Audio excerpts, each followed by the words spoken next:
The Scorpio stellium is teaching us to accept the many faces of death that's present in our life.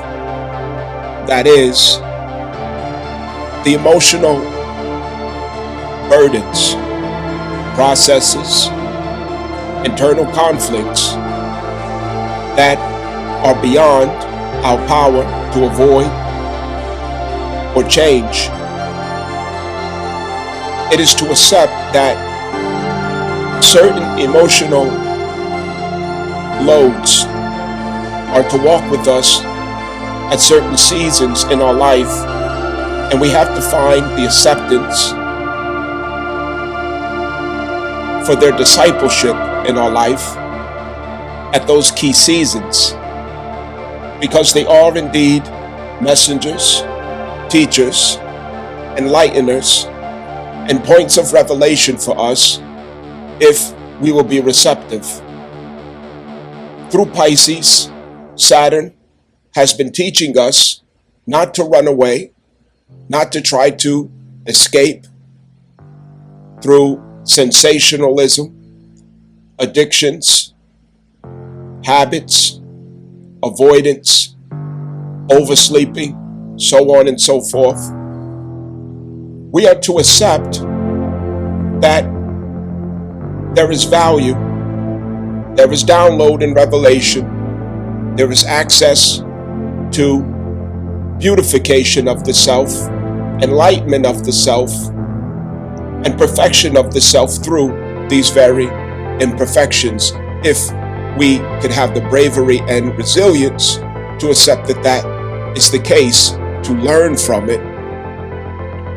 Virgo is to accommodate this attitude and this lifestyle of making peace with the inevitable emotional burdens and inconveniences that comes along with living. Ironically, it is death that teaches us how to live. The more we are reminded of our vulnerabilities in life, the more we remember that death is very close to all of us, and somehow death seems to inform us on the best way to live our life. Not in anticipation of death, but in the acceptance of the fact that it is indeed inevitable. And what else can sober us more than that? Prophet Muhammad sallallahu alaihi wasallam, he used to say to his companions or Sahaba, he said, frequently remember death. Frequently remember death. It is to keep the heart in a sober space, grounded, realistic, and having reverence for that which is truly eternal and everlasting, keeping sight on that which is eternal and everlasting, and allowing to pass through us or with us those experiences that are meant to expire in much shorter times and phrases. It can improve us if we're open to these lessons. Pisces eclipse. Pisces eclipse on the 7th of September.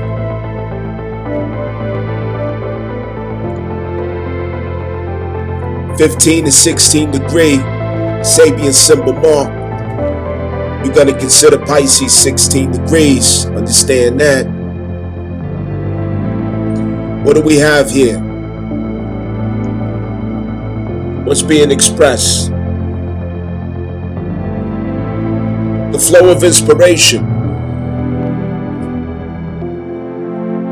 The flow of inspiration. Understand, this eclipse emphasizes the flow of inspiration.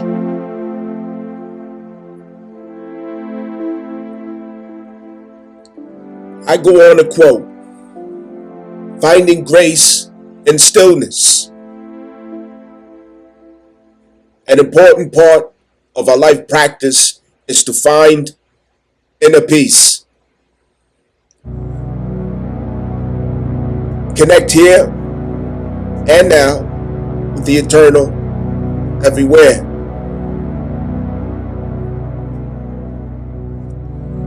So what do we have? Once again, it's you.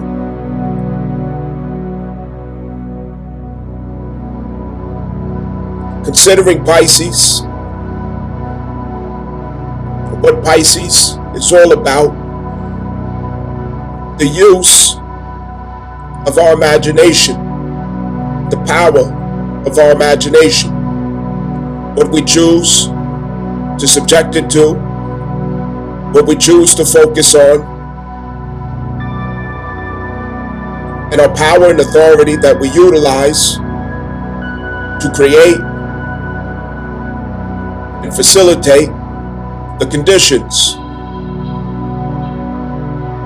for an imagination to take flight.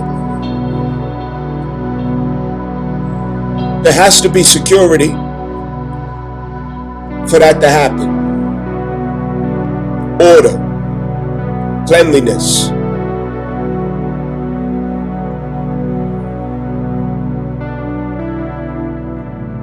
When we finally learn to clean up ourselves, to clean up our life, our environments, our circumstance, our affairs, we are creating opportunity for quiet of mind, peace of mind. Thus, these transit exercises that we are going through, as an example, Libra Mars, balancing the scales, addressing issues or matters of unfairness, injustice, wherever there could be a reason to argue, to see differences, harmonize. We also have significant emphasis on Virgo energies that we are to put into practice. 6th house affairs, efficiency, the process of refinement over our talents, our gifts, refinement over our character and how we present ourselves to the world, refinement over how we are managing our 6th house and time schedule, how we approach the day and how we close the day. That's reflected in the new moon being at the 1st degree of Virgo and the eclipse in Virgo being at the last degree of Virgo. How you start and how you end. How you begin and how you finish a process. All of these are parts of how we create, facilitate, and maintain peace of mind or quiet of mind. We are learning to facilitate the power of the imagination, to protect it and guard it from that which disturbs that process, invades that process, or robs that opportunity from us.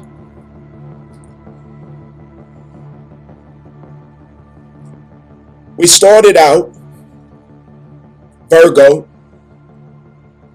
Black Moon Lilith, 9-month transit.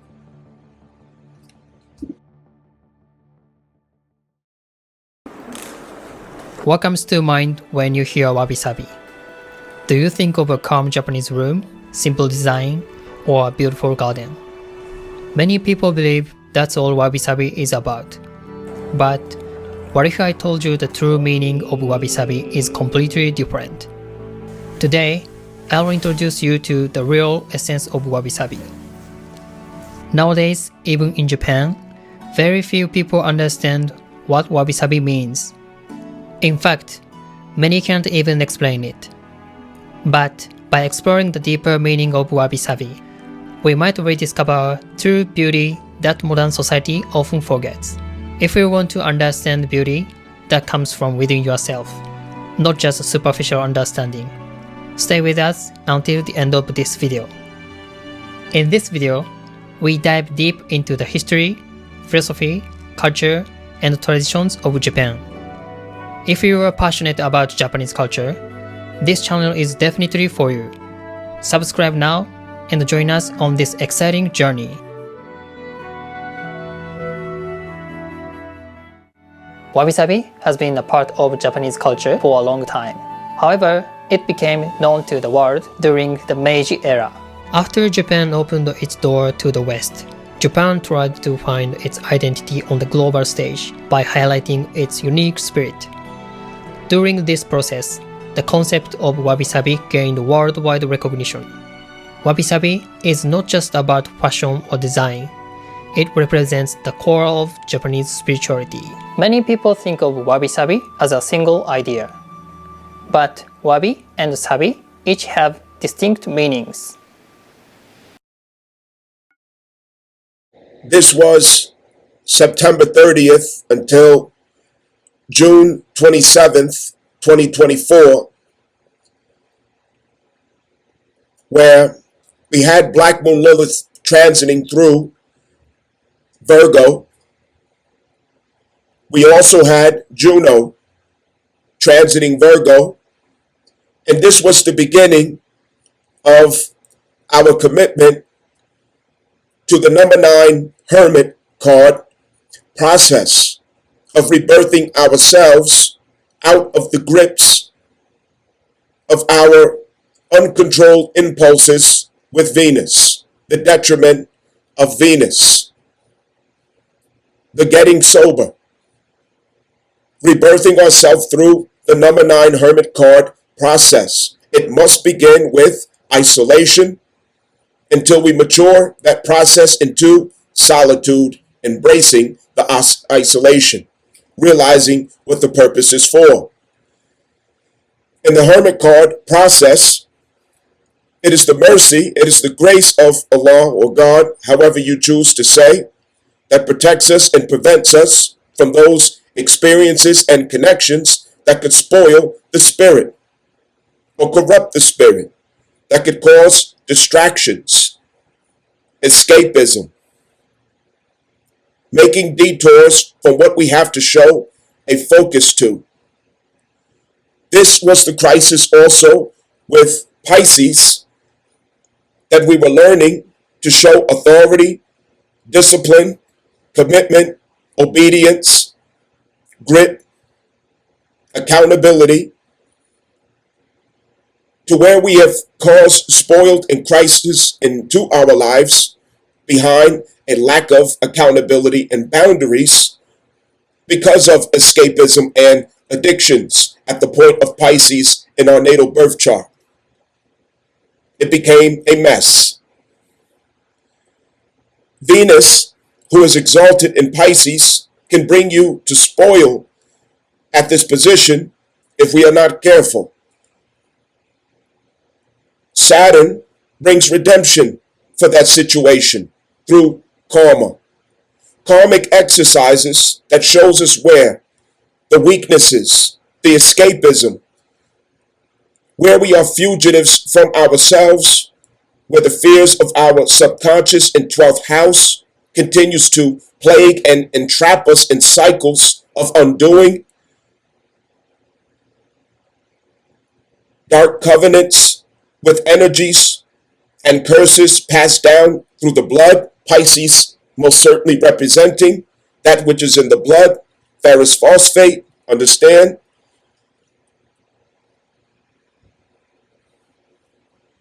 Black Moon Lilith finished her journey through Virgo at the point where Neptune was crossing into Aries.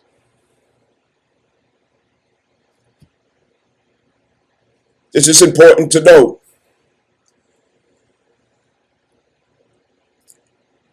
You want to think back to the time where Black Moon Lilith was transiting Virgo. This is where you realized in yourself you had a mess to clean up. Your life could not have the efficiency that you wanted it to have. You could not obtain the status that you wanted to see yourself at. But at this point, we had not yet come into the full expression of Aries because North Node was still finishing the download of that expression, the actualization of the natural self, the original self, the authentic self. We were still in between the worlds of the corporate fictitious character and the mindset that goes with it, a blurry vision. And there was anxiety behind that based on the Capricorn theory, especially with Ceres being in Capricorn at that time period, which I'm referring to now at this point, June 27th, 2024, where Black Moon Lilith finished its 9-month transit in Virgo.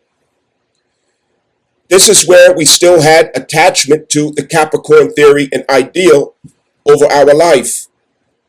The impulse for competition, status, recognition, accolades, having to conform to the socially conditioned and engineered ideals of what success, wellness,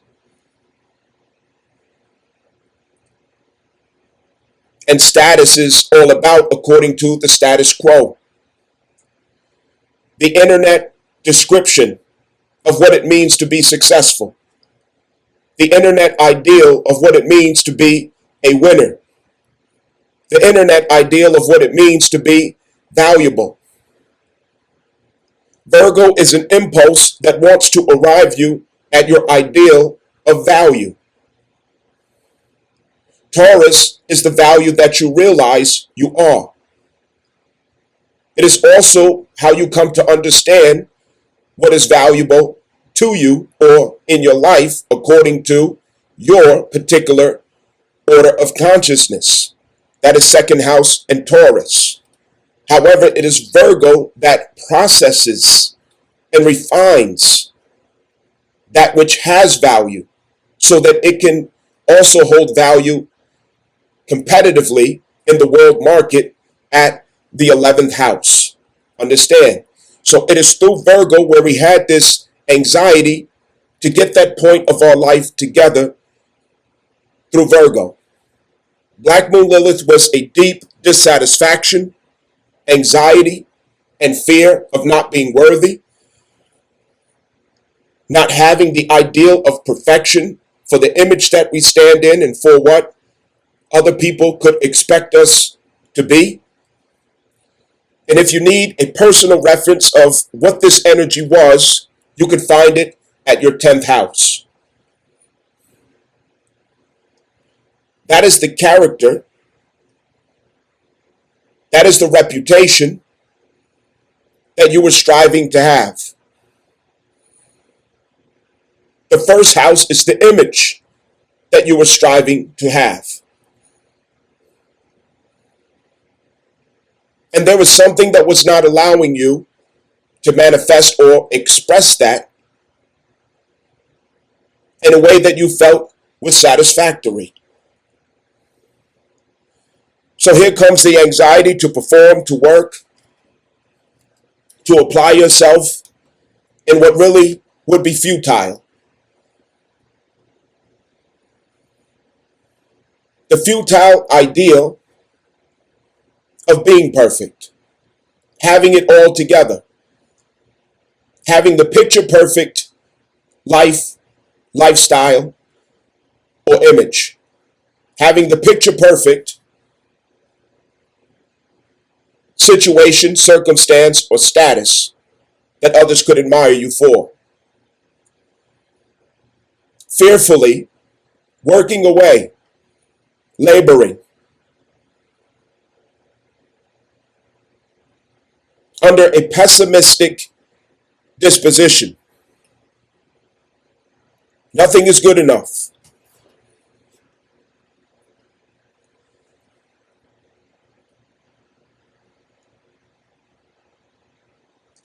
The criticism of the self went to the extremes at this time period. The scrutiny went to the extremes at this time period. And during this time, we have yet to come upon the Cancer Mars retrograde. We had Mars at Taurus, which had us to assert our willpower to secure value in our life, or that which we seen as valuable in our life, thus working hand in hand with the anxiety to produce refinement in the life out of a spirit of fear. I can't get caught without my makeup on. I can't get caught without my wig. I can't let somebody see that that car was really a rental.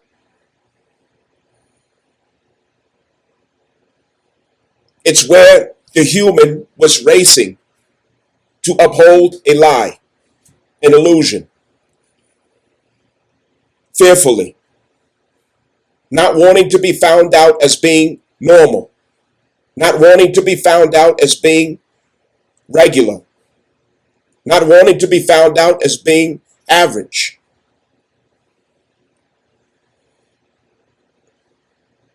This was the beginning of the purging through that number 9 South Node process.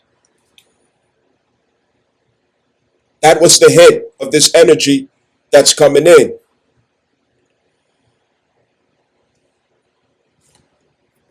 So you want to think back to that time period. What did you begin there? What were you racing and struggling to accomplish at that placement in your life? Well, here's where the good news comes in. Who you were really dealing with was not yourself, but it was a demon.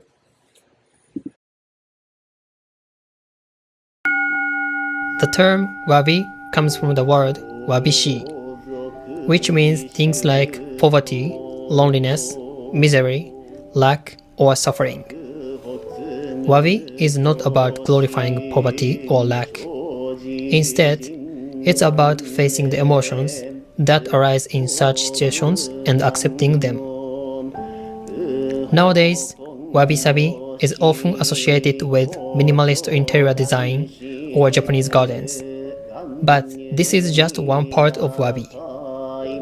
The true meaning of wabi resides in our view of life and death, how we accept life and death, and how we choose to live. Wabi begins not with enjoying poverty or hardship, but by confronting feelings like emptiness, shame, or sadness. When you deeply explore these emotions, you naturally reach the theme of death. Why? Because difficulties like hunger from poverty or the anxiety of isolation all bring us closer to the reality of death. Wabi is about recognizing this truth, accepting it, and seriously considering how to live. Living with this awareness gives rise to a beauty that emerges from within yourself, even in an imperfect state. This is the essence of Wabi. Sabi means loneliness or rust. It refers to the unique character things and people develop over time. For example, leather goods or wooden furniture gain a richer character the more they are used. The same is true for humans. As we age, our experiences deepen and we develop a unique beauty. However, this beauty includes the element of wabi. Sabi doesn't simply come from aging. Age is just a number. Only those who live with a sense of wabi can show the beauty of sabi as they grow older. You might say, age is like wine. Sabi is a beauty that accumulates over time and becomes visible in people or objects. It's not just about being old, It's about the charm that comes from deep experiences and inner growth. This particular demon, called Sahaliel, or Prophet of God, that is Profit of God, Prophet of God, Sahaliel. This demon, Black Moon Lilith, had us to address it, to fight it. That is, only the natural self could have addressed it. Only the natural self. And what happens when we began striving for that ideal of perfection, which is the expression of Saheliel, to overemphasize perfection as an expression of arrogance, narcissism, and insecurity, competition, comparison. It exposed things that we were later on to address and work on. It exposed things. And what it exposed is who we are, who we become when we are afraid of rejection, when we are afraid of not fitting in, when we are afraid of not being able to be associated with a certain status, image, or reputation that is ideal of the world.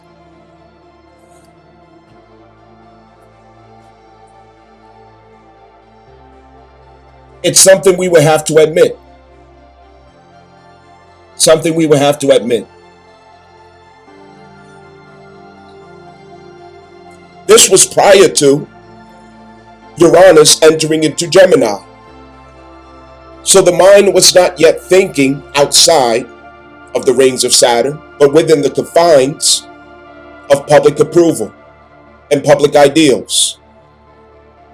Social media's interpretation of what our image and status should look like. What is acceptable or not of success and value? What is acceptable? The codes were just downloading through the North Node Aries at this time, South Node Libra, of a recollection of the true identity through North Node Aries. Downloading a cosmic memory of the natural self, the divine self. The self that is not coined, titled, limited, or subjugated by a social security card, all caps, or birth certificate, or some corporate image to fit into, or some entertainment or media personification in culture to identify with. But who are you in the image and likeness of God? Who are you in that? It's like drawing back on a very far and distant memory. A far and distant memory that the South Node Libra took away from you. That Capricorn perversion took away from you.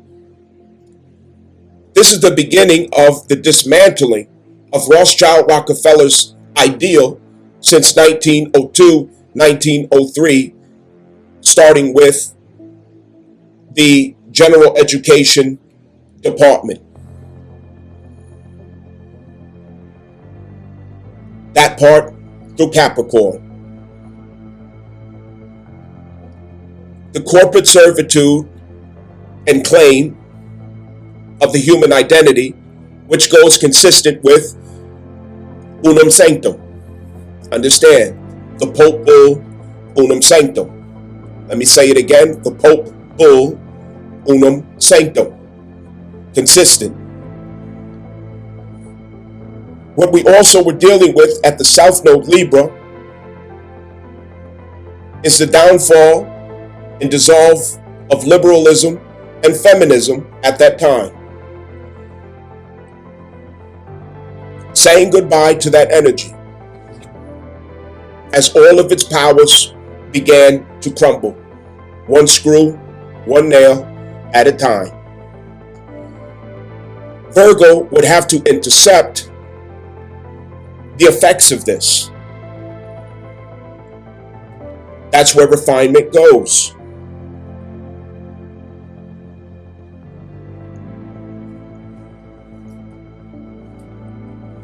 Venus and Mercury was preparing Cancer at this time in transit. Again, let me remind you, I'm speaking of the time period of June 27th backwards 9 months. That is the Black Moon Lilith transit through Virgo, in case you forgot what context to put this in. That transit, we had a stellium in Cancer at this time, the Sun, Venus, and also Mercury. This was reading the territory that we would have to heal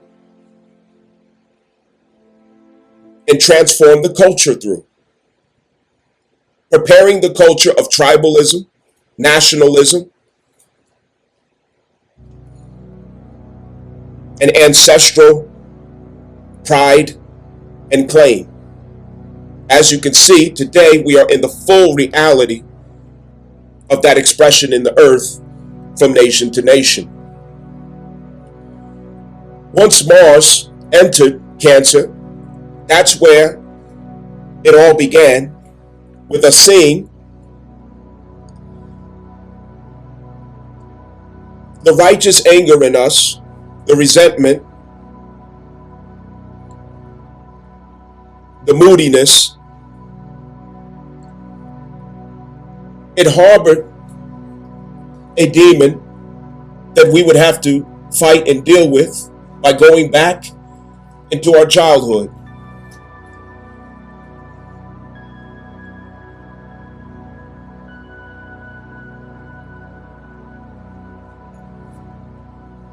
We would walk around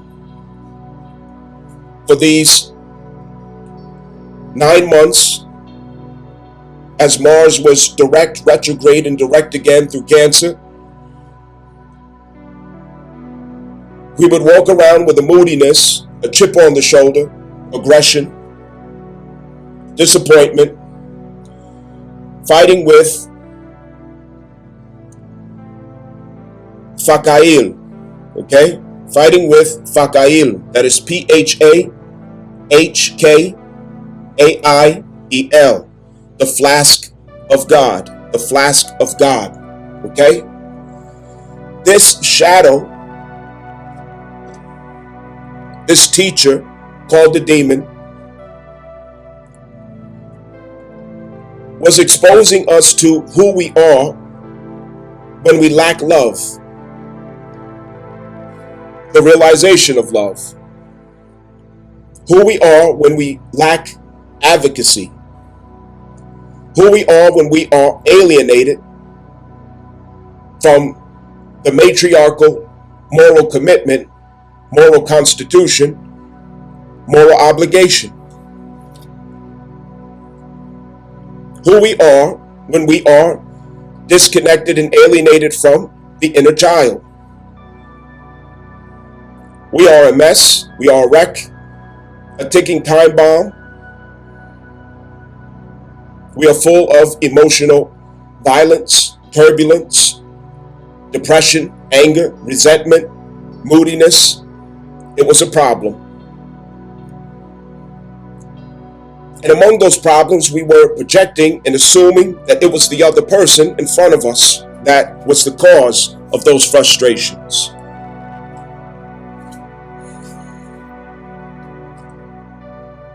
Later on, after the retrograde of Mars through Cancer, we would come to realize it all began at the 4th house and lunar placement early on in life, including Chiron, according to your natal birth chart, where this all began. And because we did not know how to process or heal that cancer expression in the self, we went on to project it onto others and make others responsible for that which we have the responsibility to heal and process. A great healing had to take place. A great healing had to take place. We traced the cord, the umbilical cord, back to the mothers, the nurturing figures of our lives. And we had to learn what it means to practice forgiveness.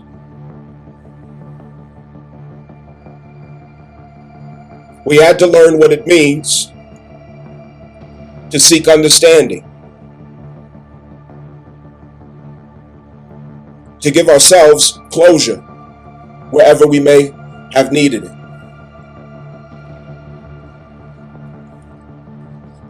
We had to reestablish the pact of peace, reconciliation, a treaty between the self and inner child, guaranteeing to the inner child, I will not abandon you again.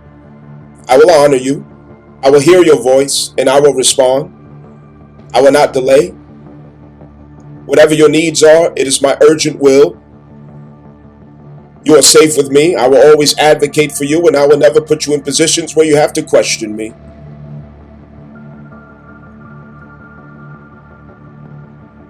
We had to reestablish the contract with the inner child.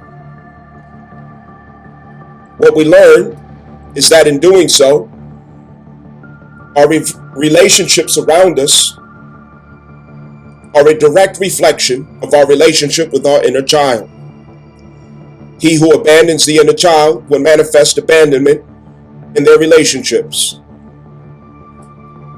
He who overlooks the inner child will manifest being neglected in their relationships. He who exposes the inner child to danger will find themselves exposed to risk and liability in their relationships. There is no way to escape that reality. It is law.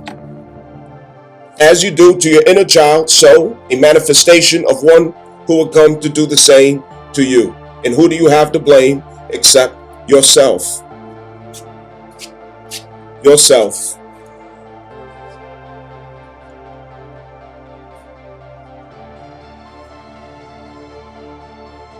My well-being is my responsibility. Advocacy is my responsibility. To prioritize my care is my responsibility. My security is my responsibility. My emotional well-being is my responsibility. We learned that we cannot make anyone else responsible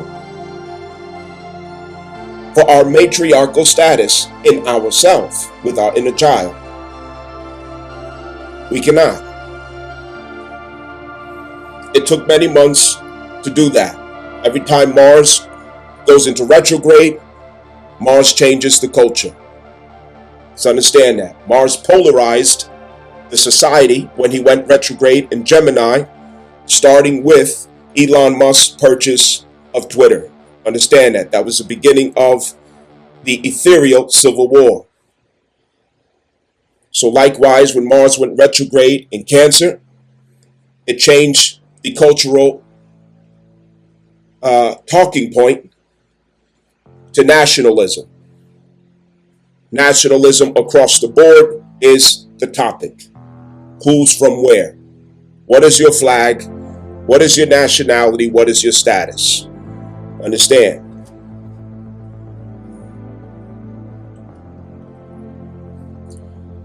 So, with that, all of this taking place as Saturn was just entering the third decan of Pisces. Understand, that sets the precedence of the lesson that we would pass through, or lessons plural, that we will pass through as Saturn passes through the last decan of Pisces. All of this is included in those lessons. Closing out North Node Aries, South Node, Libra. The polarization of society, the polarization of your perception in life. That is the lesson karmically that we were closing out. Polarization. Do we understand? Polarization. Polarization is consistent with duality. Duality. And where do we get this from? The context of the lesson of polarization came from Mars retrograde Gemini, which was the cultural shift that is consistent with the North Node Aries transit and South Node Libra transit. That is the cultural context that teaches the lesson of North Node Aries, South Node Libra. And it has to close out with Saturn at the last decan of Pisces. Therefore, when Saturn retrogrades back into that third decan of Pisces, it's going to make a determination on whether or not we have learned, comprehended, embodied those lessons. And what does it mean to comprehend and embody those lessons? It means that we have succeeded with what was intended, with Mars creating a cultural reality from the polarization of Gemini, starting with its retrograde in Gemini, which put Republican versus Democrat, liberal versus conservative, males versus females. This was the same time period that Kevin Samuels had his greatest impact, was during the Mars transit through Gemini. Understand that. That is when it went retrograde in Gemini. So, with that being said, this is prior to Uranus entering Gemini. We still did not have the ability to comprehend beyond the illusions of duality. Once Uranus stepped into Gemini, we immediately would have access to comprehension of what understanding we can access beyond duality, which is to arrive at wisdom or love through Gemini. When it comes to Pisces, that duality is to arrive at singularity or oneness. The frequencies of light that comes from the singularity of white light. Understand, all frequencies of light, all colors of light, they come from the same source, which is the bending of white light. Singularity, seeing God through the prism or seeing like God. Understand? So that is the difference. That determines if we have learned. If the reality around us, the experiences that we are subject to, what is happening or not happening in our world, if we are able to take the illusions of duality and arrive at wisdom, love, or unity, which culminates both Gemini and Pisces as dualities into singularities of perception,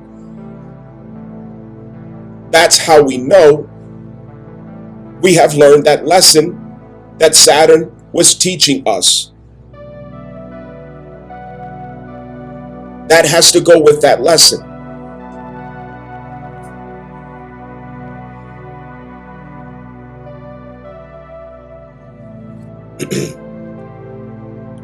The world split in two. Once this transit of Aries closed, of the North Node, the world split in two. One world for those who are at the limitations of duality and those who are at the expansive opportunities of unity, wisdom, and love. Your perception determines the world that you get to occupy and manifest through.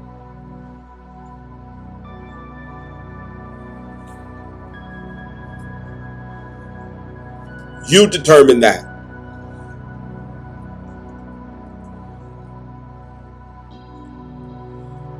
The spirit of competition,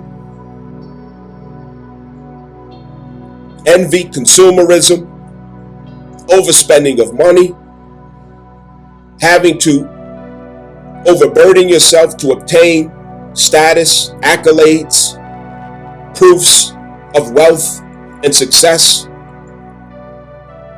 All of these anxieties are part of one's submission to the threat of these dualities.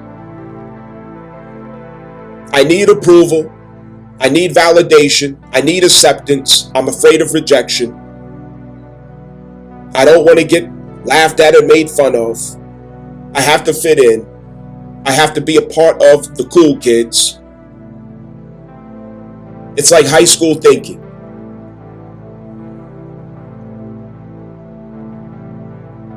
Meanwhile, it only makes great consumers of you and me.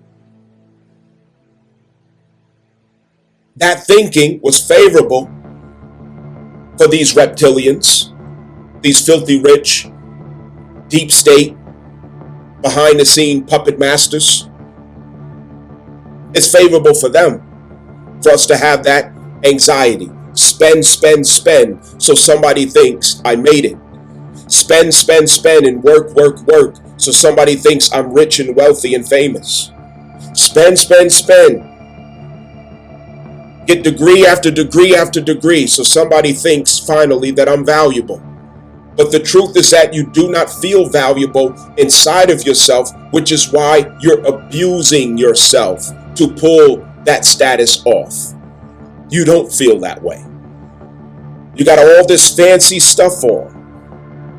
Fancy vehicles, gated communities, maxed out credit cards, wigs and lashes and fancy jewelry, degrees upon degrees and student loans, straining yourself and drowning yourself in debt, abusing yourself with hours and hours of work, and you report it as something to brag about. That was a crisis that we had with Virgo, and at the South Node, this is what we are learning to purge from the spirit. This self-abuse, this self-sabotage, this fear-based performance of narcissism. You can't feel valuable unless you are a symbol of consumerism. Unless you are a walking mannequin, mascot, and marketing promotion for some European labels and fashion. You don't feel valuable. Unless you are overburdened with debt to look like you're valuable, which only expresses a bankrupt soul, a poor and poverty-stricken soul. We were working in contradiction, trying to give one message while manifesting the exact opposite of that message. Virgo at the 12th house, it has a similar energy. I don't want people to think that I'm normal, I'm regular, or I'm average. I don't want anybody to think or know that I do not have it all together, as it seems. So you kill and abuse yourself to pull off the image of it, to look like it. Anxiety, stress, poor health, lack of sleep, refusing to honor your inner child, refusing to honor the matriarchal law of your own conscience, inflicting sickness upon yourself, injury upon yourself, lack of connection and wholesomeness to your family, giving them time and love and affection. The children were hurt more than anyone by all of this ruthlessness that we were submerged in. The Machiavellian fever, ambition, feminism, high heels on top of every skyscraper, bad bitch era, bad boss babe, Barbie era. Thank God it's over. Let me say it again. Thank God that era is over. It was a mess. All this expensive stuff on, and you're racing and competing with your sister. And birthing babies in order to form them into sharp weapons against a man who you couldn't control or keep. Leveraging the court, family court, and divorce court as Nate bombs, nuke bombs, and artillery. Divorces shot up for women at a 70% rate, 90% of them college graduate. And we know that college goes with liberalism. That was at the South Node, not the North Node. So a karmic purge took place with these Venus archetypes. And it is Virgo that saves us from the detriment of Venus and that archetype. Which is why right now there's no access to these lifestyles and behaviors for most people.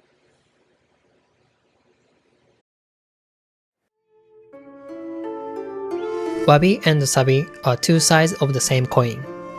Wabi is about finding a view of life and death, and considering how to live in response. Sabi is the beauty that emerges as a result of this process. By experiencing Wabi, we can confront ourselves and gain a new perspective on life. As we continue to live with this awareness, our lives deepen and Sabi appears. For example, an old T-ball or well-maintained tool shows a beauty built up over time. In the same way, a person who understands Wabi carries the richness of Sabi in their life. Wabi-sabi is, at its core, the beauty of a spirit that comes from a way of living with a view of life and death.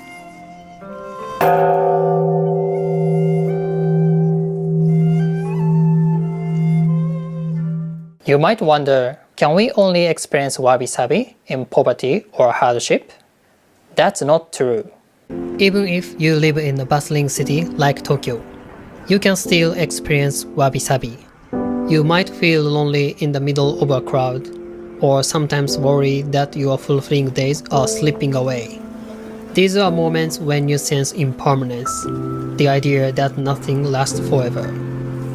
In our modern lives, the feeling of Wabi may always be closer to us. Have you ever felt such emotions? But do you face these feelings, or do you fear them and turn away?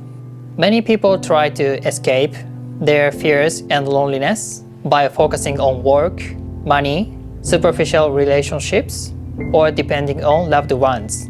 To truly experience wabi-sabi, it's important to accept these fears and emotions and think about how to live.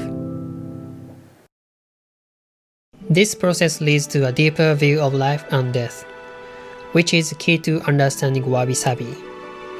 Interestingly, this perspective is closely related to Bushido, the way of the samurai. For centuries, Japanese people have valued facing death without fear and pursuing inner beauty by looking deeply within themselves. Wabi-sabi is a symbol of Japanese spirit too. The true wabi-sabi might be very different from what you've heard before. This is the real wabi-sabi, a unique spiritual value held by the Japanese.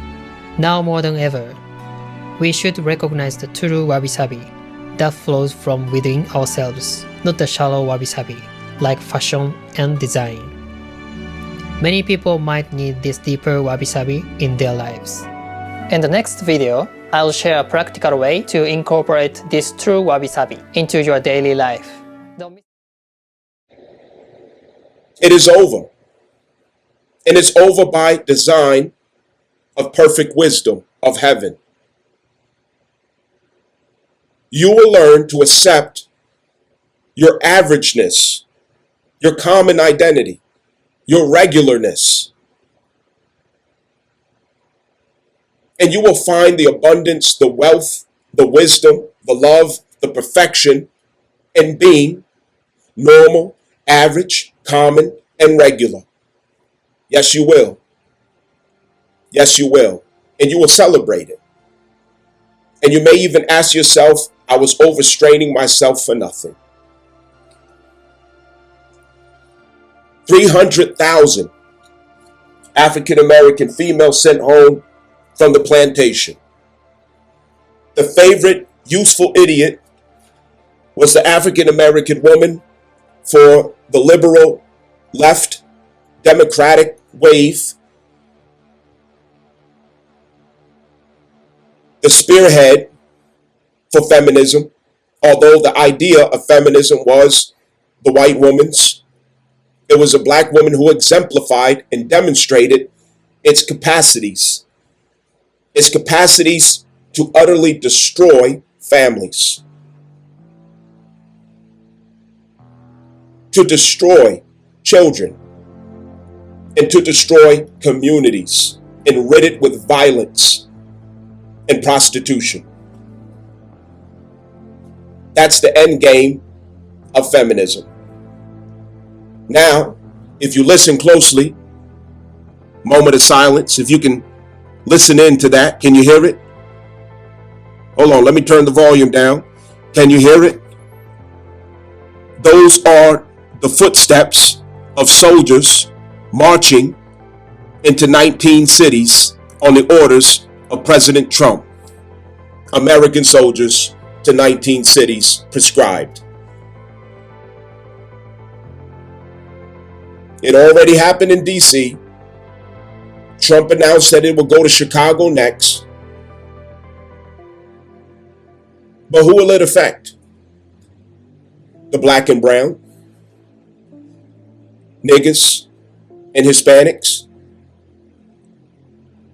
It will affect the same bastard child that was born to the black woman's favorite person to procreate with, the Pookie, the Ray Ray, the thug, the street nigger, the drug dealer, the D-boy, and his legacy of juvenile delinquents.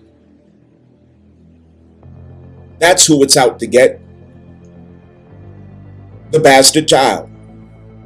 The one filled with violence and rage, but in the spirit of the mother who raised him, effeminate in all of his expressions. And the prostitute of a daughter that she raises. We've come full circle, and a cleanup crew from the heavens is here. A purging is here. Virgo is not a place where Venus wants to be. It is finishing school for Venus. It's where Venus has no choice but to get her act together. Her charm doesn't work there. Her laughter and giggles doesn't distract there. Her manipulation doesn't work there.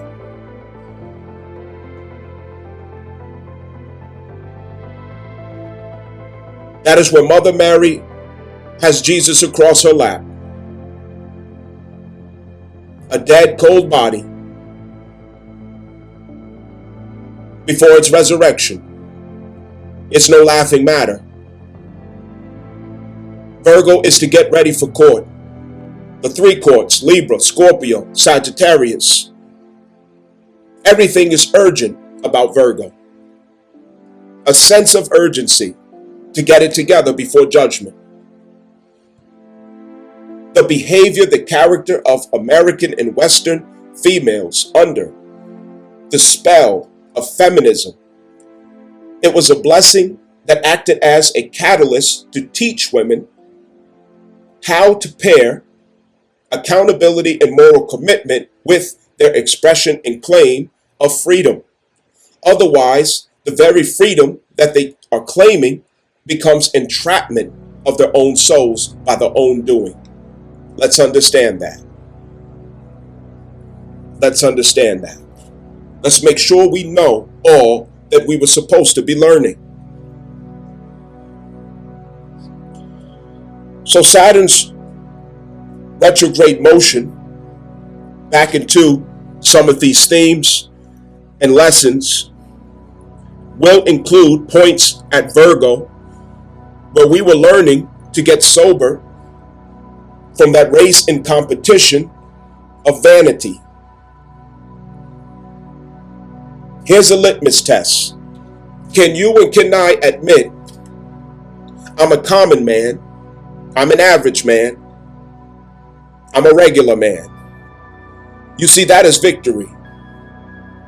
If I can say that without a drop in my self-esteem, I have victory. Because I'm grounded, I'm realistic, I'm sober, and I may have a little humility in my heart by where I can receive in life from heaven. No one can receive from heaven without humility, and I mean no one. Pisces, North Node, is to receive from heaven. Without humility, it's not going to happen. You are blocked. So this energy going around where we throw the baby out with the bathwater. If everything's not perfect, discard. Get away from it. It's not good enough. The tragedy is that we do this with people. We do this with people. If people do not carry the perfection of internet images, of social media digital images, we write them off. If they're not bringing with them the status that our favorite influencer, who is quite pretty or charismatic, good looking, curvy, appears like they have it all together, all the right accolades, charisma, influence, and charm. If the person doesn't make it to the standard that light-skinned, attractive person on the internet told you that you should think on the wise of, you dismiss the person upon a claim that your value is too great or too high to so-called settle. This whole expression of I'm not going to settle, I can't settle. It is a sneaky sickness. It is a sly fox that makes it into the heart of narcissism and arrogance and condescent that poses as self-love, self-appreciation, and self-value, dignity, self-esteem. But it is the opposite. It is low self-esteem. It is arrogance. It is narcissism. I'm not going to settle. I'm not going to settle. A football field of 100,000 people that you done turned down talking about you're not going to settle. As if you are something so high and lofty in the motherfucking air. Bitch, come down to reality. Knock it down a notch. Get your nose out the motherfucking air. This arrogance, narcissism,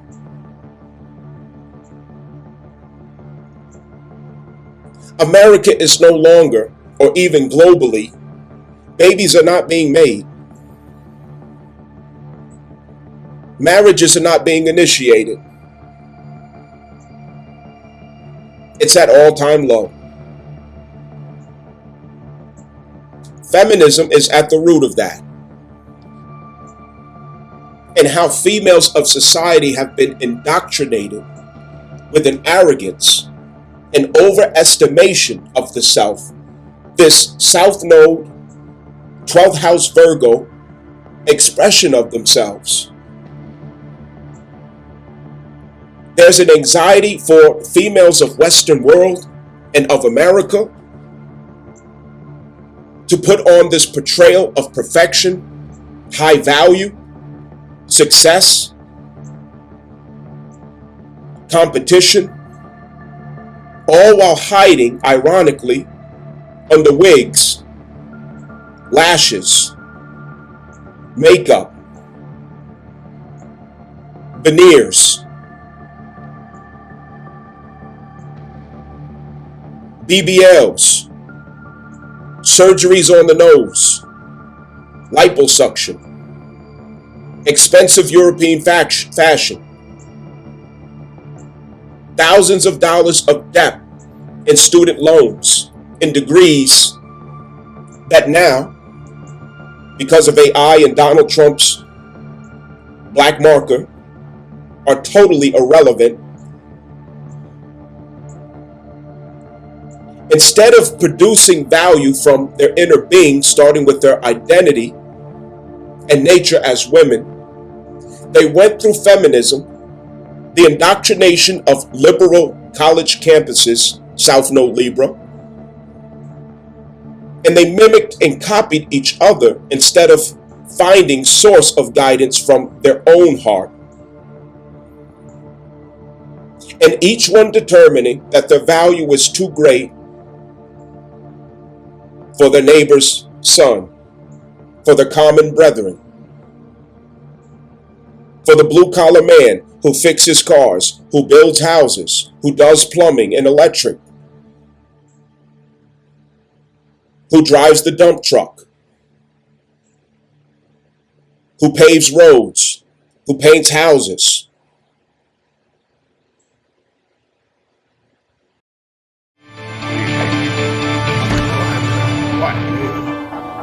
Hello everyone. Today I want to talk about the relationship between capitalism and two interrelated phenomena, which are mass immigration and feminism, because they are both subsets, I think, of the same phenomenon. Chiefly that capitalism, everywhere and always, is searching for the lowest labour costs it can find. Now, I am far from the first person to point this out. Of course, Marx was aware of this. Lenin, as I mentioned in a previous video, was aware of this. But before Marx and before Lenin, so too was Thomas Carlyle. And in this book here, you can see he talks about cash payment. Now, when he talks about cash payment, he's talking about the universal nexus of man-to-man social bonds, social relationships being replaced with simply cash payment. Okay? Now, when I pointed this out on Twitter, in fact, it started with an exchange between V, Romanian V, who I was talking about last week, and my buddy Carl Benjamin, Sargon of Akkad. They had some exchange on Twitter, and it just led me to intervene, where I quote tweeted Carl and said, weaknesses of capitalism include 1. Permanent incentives for mass immigration, 2. Permanent incentives for feminism, 3. The fact that it's a universalizing doctrine that can't distinguish between peoples. I may do a whole video on that forthcoming. And 4. Extreme tolerance of subversives. And in this video, I want to focus on the first two of those. Okay? Now, I'll come back to Carlyle in a moment, but this post upset a lot of libertarians who then spent best part of 2 days attacking yours truly. And I just want to share some of the things that came up. One person was like, well, how does capitalism promote feminism? And I said, well, capital seeks to drive down the cost of labour. Feminism equals double the labour pool, halve the cost of labour. Labour is weakened when the pool is increased. capital always seeks to weaken labour by maxing out the pool. Would be good if more rightoids actually read Basic Economics by Thomas Sowell. Now, Thomas Sowell does not actually talk about feminism or the relationship between capitalism and feminism in that book, but what he does talk about is the law of supply and demand. When supply is increased of a good relative to demand, the price of that good goes down. And by increasing the labour pool, by adding women to it, as happened in the 60s, 70s, 80s, you then put a downwards pressure on wages. And people can have a look at real wages, okay, here in the UK. It doesn't take a genius to figure out. Back in the 60s, a milkman or a postman could buy a 4-bedroom house with a wife and 2 or 3 kids and have enough money to live on, okay? In this day and age, you need a man and a woman, both of whom are working, both of whom are on good salary jobs, and still they can't afford that 4-bedroom house. Part of that is the housing market, which also has its supply and demand, but a big part of it is the suppression of wages that have occurred since feminism. And this was sold to the people, this was sold to women as quote-unquote liberation. Just think now, you're being sold, being chained to a desk, answering to a boss, to a corporate overlord, and that is being sold as quote-unquote liberation. Very good person on this topic, opened my eyes up to it back in the day, was Peter Hitchens. Peter Hitchens has got a good many bits on it in Cameron Delusion, Unconventional Wisdom, and even Abolition of Britain, where he talks about how feminism basically is a kind of capitalist ploy, all about actually expanding the labour market. The other part of this was, of course, about immigration, and I have to say, it's funny because I simply mentioned something that is just a basic rule of Econ 101, and libertarians really acted like the 2016 SJW when I pointed this out. I said if supply of labour increases relative to demand for labour, cost of labour goes down. Therefore, buyers of labour seek to increase the supply of labour. And you wouldn't believe the amount of nonsense that people try to sell me to try to deny this basic fact. I can come back to Carlyle, because Carlyle, writing in the middle of the 19th century, could see all of this happening. He complained about 30,000 distressed needlewomen looking for work on the streets of London, many of whom had come over from Ireland. There was an immigration crisis in England in Carlyle's time of people coming from famine-struck Ireland looking for work. Carlyle called this phenomena nomadism, and it was one of the many consequences of replacing the old-fashioned feudal social bonds with the cash nexus, the cash payment. What did he say? The regular guy became invisible to them. They even went so far as to be proactive to assert their message of their rejection of the 9-to-5 blue-collar worker. Here in America, if he's not making 6 figures, he's irrelevant. The indoctrination of the females, it is a sorcery, a witchcraft from principalities in high places that mimics the story of Adam and Eve all over again. She took the fruit, she fell for it, and once again, she causes everyone to suffer the consequences. But she doesn't want to take accountability. She doesn't want to own it. She doesn't want to hear it. As God said, Adam, where art thou? The man has to get up and fix it. Just as I am speaking right now, this is Adam fixing Eve's mistakes. Because one thing ain't going to happen. Women ain't going to get up and do it.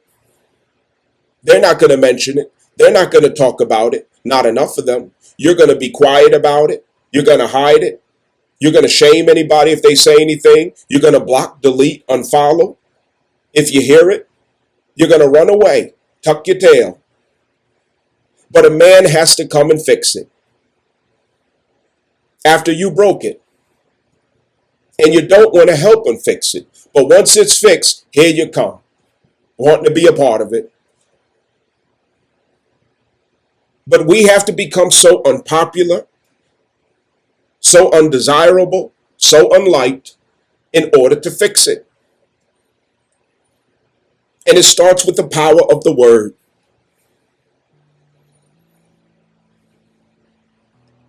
Have we learned these things? Have we admitted to these things? Do we understand what's coming full circle?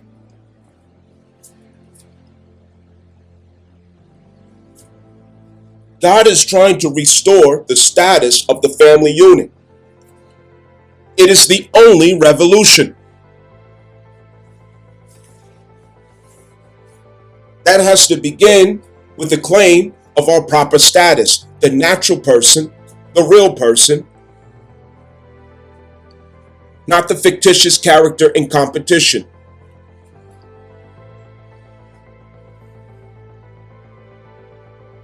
Not the person clothed in expensive and attractive appearance. We have to become desirable to each other again, man and woman. Not man and woman and woman. Man and woman. So that we could get to the proper manifestation of the child. There's no greater threat to the reptilians, the principalities in high places, the wicked dictators. There's no greater threat than that we would rise to a place of peace between man and woman. That we again would find each other attractive and desirable in our natural state as who we really are and not what we want each other to be according to societal engineered commercial status that benefits corporations and destroys the ideal and design and legacy of families. Do we understand what's happening? Family is the revolution. When man and woman loves each other again, finds each other attractive and comes together in respect, trust, care, and love, where differences between other family members can be sorted out and healed, where forgiveness can move, compassion, understanding, and humility, we can become the covering of each other, the guardians of each other, the preservation of each other, defenders and protection of each other. With the government decentralized, with all things decentralized, we have to become our own welfare, our own state of security. Bring in the members. Family members spread out. This unit over here, that unit over there. Come together and be strong. Be strong in love, be strong in trust, be strong in culture that is matriarchal source. Understand? Culture that is matriarchal sourced. Feminism stands between us. Consumerism stands between us. Corporate ambition and obsession stands between us. Greed and lust stands between us. Fear, it destroys every opportunity we have to come together. Fear. And what conquers fear? Yes, it is love. Do we understand what's happening? Cancer Jupiter is expanding all that I am explaining. For Cancer Jupiter to be expanded, Capricorn, Pholus, transit, it has to cause that expansion. It is a shaking of the tree of Capricorn, or should I say of that mountain.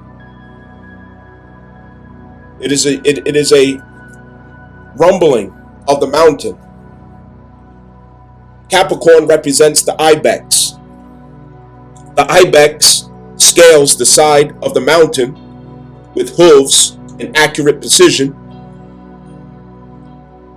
And Pholus is like the earthquake that shakes that ibex off of that mountain into particular places, locations, or areas where it has no choice but to make discovery of itself. And what that discovery arrives at each time is a greater awareness of our need to identify deeper and closer with our matriarchal source, Cancer. This is that expansion. So as we are reaching to find our seat back into that world that Pluto has already dismantled of Capricorn, it ain't gonna happen, because we have to create our world that is suitable for us. We have to create it. And we will, as we are, and as we shall be.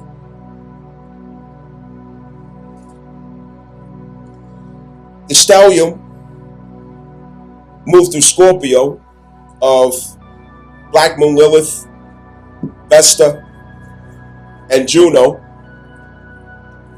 as you know. Even currently, it's preparing to enter into Sagittarius to bring the stellium energy concentration into our ideals and initiatives into freedom and expansion. However, in hindsight, what went with Saturn direct at the last decan of Pisces was that stellium in Scorpio, which is the wilderness. But the wilderness can only be entered after deliverance. And we have to look to Uranus for where deliverance took place at the last minutes of Taurus and the first minute of Gemini. That is where the final executive decisions were made by Uranus to keep us in the most authentic expression and unfolding of our soul's journey. Deliverance is required because there are decisions that we do not have the wisdom to make, and there are also decisions that we may not have the courage to make that are critical at very specific times. Just as God came to Moses and sent Moses to the children of Israel saying, "Let my people go." It's not that God's people wanted to go, but deliverance was at hand where they had to go. When it's deliverance, you're still attached. You're still attached. So when deliverance takes place, it triggers an experience of cognitive dissonance and shock, a shock that carries pain because of the attachment. We know that suffering is what goes with attachment. Therefore, in every experience of deliverance, you will suffer a little sting because of the attachment itself to that which no longer is supposed to have a life pulse in your life. But it is because of the stellium at Scorpio that we were accommodated with particular forces that allowed us to transform and transmute those emotional shocks and burdens of deliverance that worked in our favor, although it scared the living shit out of us to be disconnected, pulled apart, aborted from situations, circumstances, institutions, or even relationships or status that we identified with. Understand? And that is what placed us in the wilderness. The wilderness is coming back to the inner, unexplored aspects of the self that have yet to be identified and placed into submission of the higher self, which is the master. Understand? Okay? The wilderness. You are meeting who you are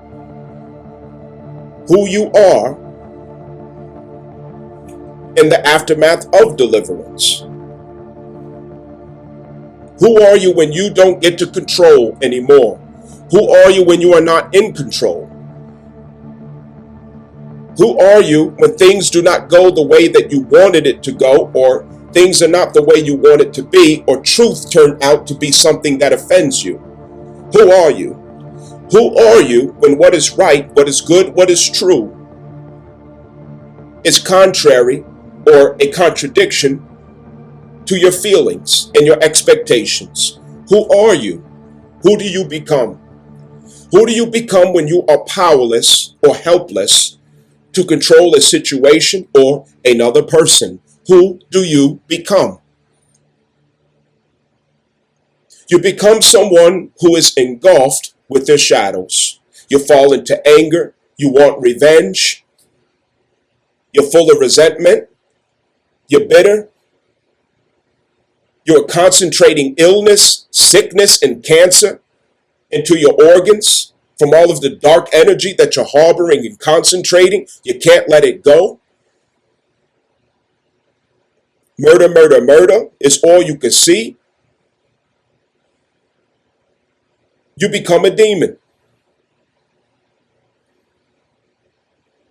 We had to go and identify every last one of those shadows of the self. Republican influencers were paid to lie. They were paid to disregard the truth and ignore the evidence, and they were effectively complicit. Maybe they were the most responsible for creating this perception that we were going to get something other than what was realistic. They said mass deportations enthusiastically. Last year, when Trump said he would staple green cards to diplomas, they said to disregard that. They said, pay no attention to that. That's not real. Now that we're getting the realistic immigration agenda of an administration that is beholden to Wall Street and Silicon Valley and the needs of capital, now you say, well, we told you so. Did you get what you voted for? It looks like you fell for it again.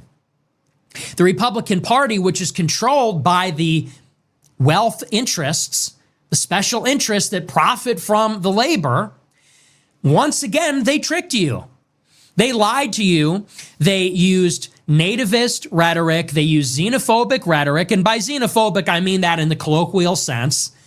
They played up this talk about immigrants and deportations, Haitians eating cats and dogs. They did that self-consciously to trick you. It was a calculated deception. They knew that white people had been radicalized by the millions of illegals that Biden brought in.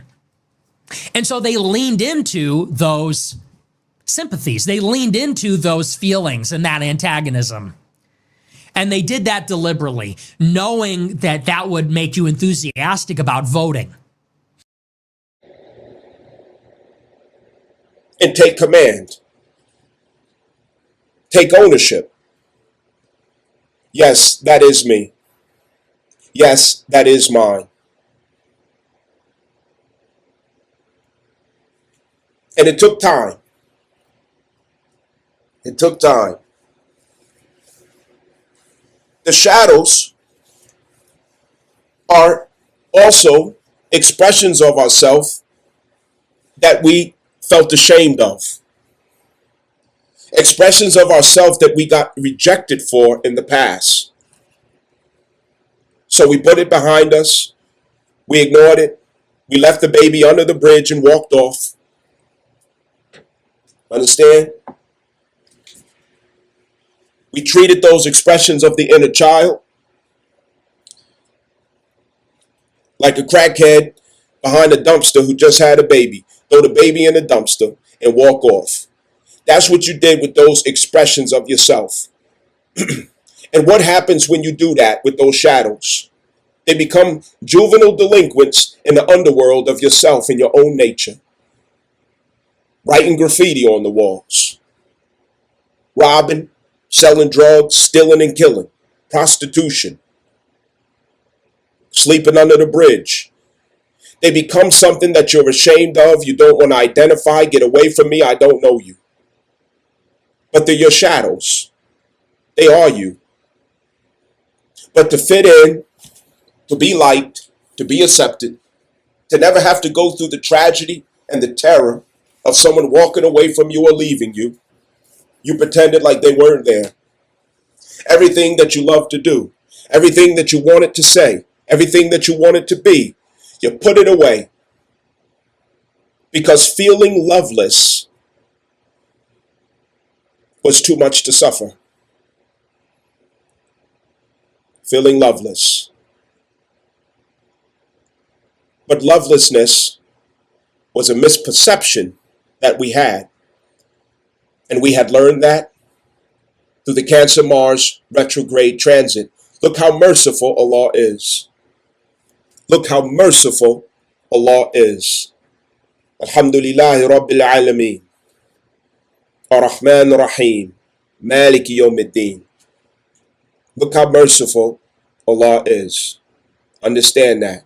For you. For you.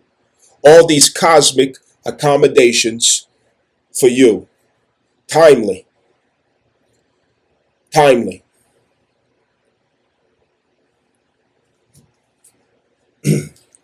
Number 7 is at that North Node. Let's be mindful of that. Number 7, at the North Node, we are learning to identify with 7 as a mode of reception. 7. And what is 7? 7 is to dissolve forms. It is to dissolve forms. It is also to give appropriate form to essence. Okay? So it's 2 fish going in opposite directions in that duality. One fish is stripping the form, and one fish produces essence to be formed. Okay? Understand that. Stripping form and giving form. Number 7. What form is being stripped?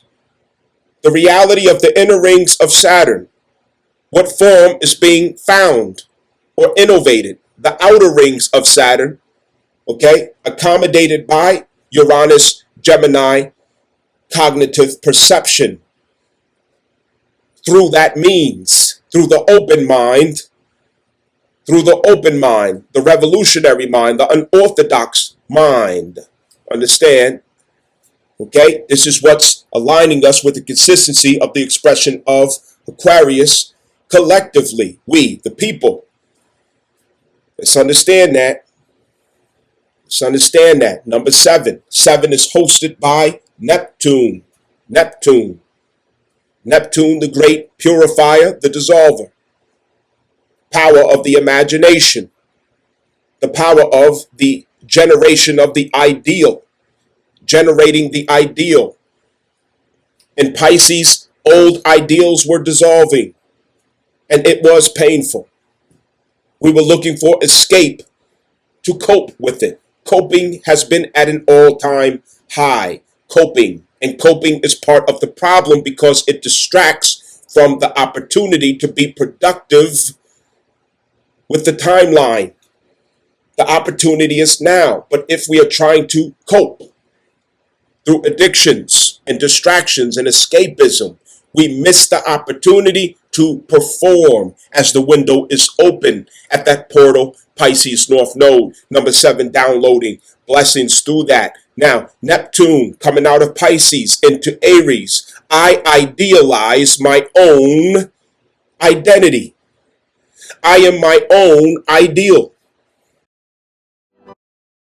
And the Democratic Party is in such a state of moral decay and decadence and retrogression, and they're directionless, that they can get away with not fulfilling their promises or even reneging on them or recanting their positions that they made on the 2024 electoral campaign. So, and then they can use the alibi, they can use their bought and paid conservative influencers to say, oh, it would have been worse if the Democrats won, or it will be worse if you let them win in 2028. So vote Republican, vote this party. I mean, this is just, it's like you're living in 1984, right? And just think 1984 by George Orwell. I mean, they're controlling your thoughts. There's thought police, right? I mean, there's no dissent really, among these conservative influencers, or it's just curtailed, right? I mean, it's severely limited, right? So we have to keep that in mind. And they knew that was a bait and switch because they all realistically, they did not ever want mass deportations. The billionaires, the oligarchs, Trump in his heart of hearts does not really want mass deportations, is not really committed to that. And as a matter of fact, what they really want is more cheap labor, just the kinds of labor that they need. The high-skilled tech labor, Indian programmers, illegal immigrant berry pickers, farm workers, meat packing workers. They knew all along they needed and wanted the labor. And they knew that they would say one thing to get your vote, and then once they got it, they would do something else. You fell for it. And that's the oldest trick in the book, by the way. They've been doing that forever. The Republicans forever have been pandering to the nativist sensibilities of white people and telling them, law and order, they're all going back. We're going to make America great again. In different words, they've been doing this forever. And then when they get in, they govern just like Democrats. And you fell for it again, like you've fallen for it many times, like you fell for it in 2016. That's what we say. Now, I see all of the cope online. This announcement is made. And look, I don't know what to tell you. 600,000 Chinese international students is not America first. It just isn't. And I'll tell you why. Because at the Ivy League universities, their student body is 24% from other countries. Those are all seats that could go to Americans. Why would we fill up spots at Harvard and Yale and Stanford and MIT with foreigners? Like I said earlier, they're just going to take that knowledge, those skills, the education, they're going to go back to their other countries because they're on a visa that's not permanent. I mean, maybe they become, nationalized citizens, but likely they're going to go back and use that education to augment their own society and ameliorate it, So it's, especially if it's China, right? I mean, you can't purport to be a China hawk and then allow this to happen. I mean, it doesn't make any sense. That's not America first. So there's finite resources here. They get those seats, Americans don't. And we're not saying you have 0 foreign students, but a quarter of them, 25% are international. Yeah, is China allowing U.S. students into China to go to their universities? I'd love to see that ratio. Look at what they do to businesses in China. And I'm not even as hawkish on China as some. I mean, I probably share similar to John Mearsheimer's view, maybe a little less hawkish. But when you assemble a business in China, they don't allow you. There's no propriety. You can't patent your products. You're there, and then within a short amount of time, you see your own products basically stolen from you, and they're on this black market at such infinitesimally small prices, and they basically run you out of business. So they take your products, and then run you out of business back to the United States. So this is not a reciprocal relationship. And then what do? After they graduate from university, they'll apply for something like the OPT program, and they will get preferable treatment from the government.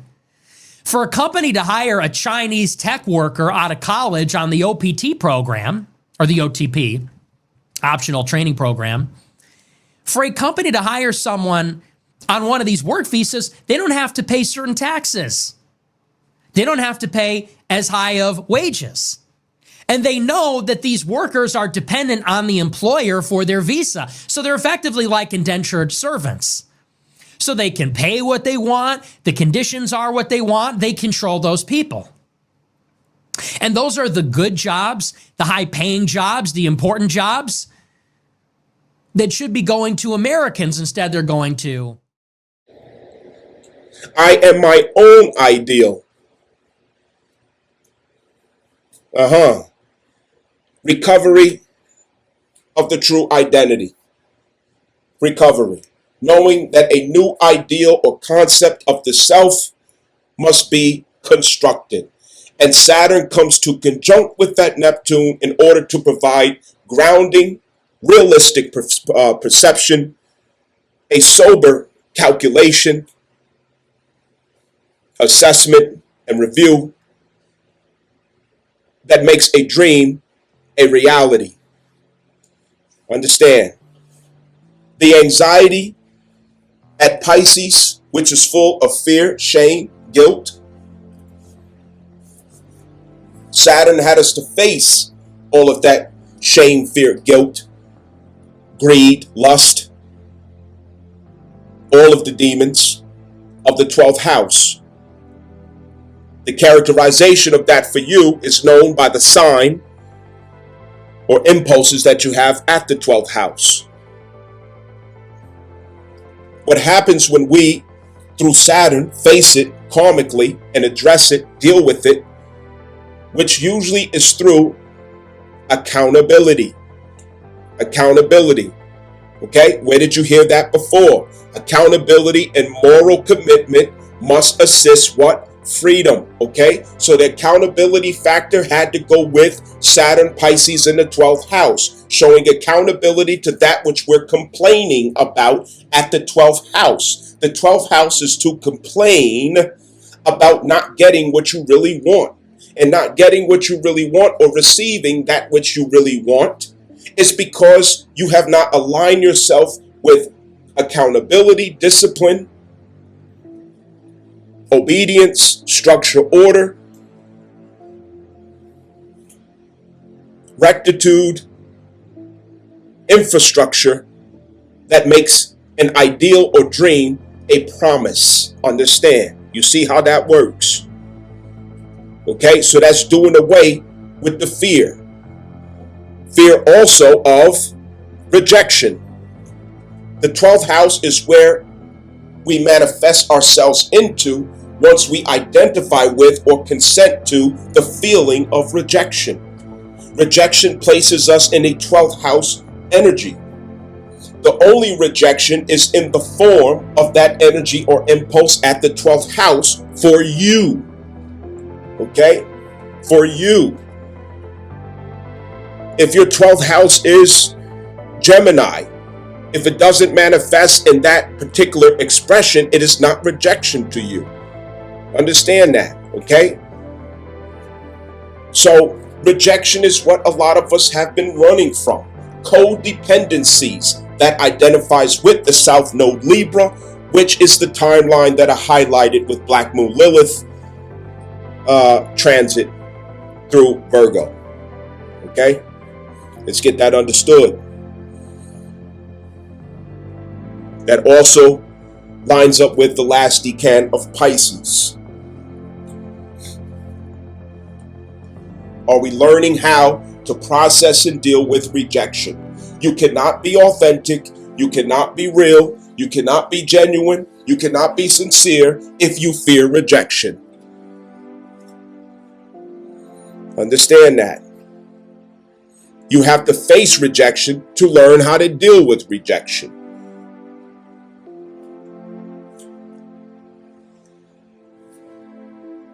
Rejection is a key part of being conditioned or qualified to negotiate. How can you negotiate at a table that you are not ready to get up from? Okay? If you're not able to walk the fuck away from the table, you can't negotiate. End of story. So if you fear rejection, you cannot negotiate your contracts properly. Contracts goes with 7th house Libra, South Node, thus a correction of our approach to relationship contracts, making sure that we advocate properly for our inner child's needs and interests, for the true and authentic identity to be included in the accommodations of every relationship contract, not leaving anything out. This is a 7th house correction, understand.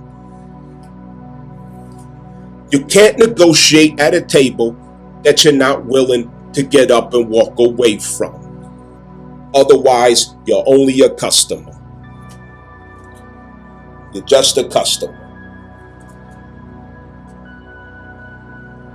Understand?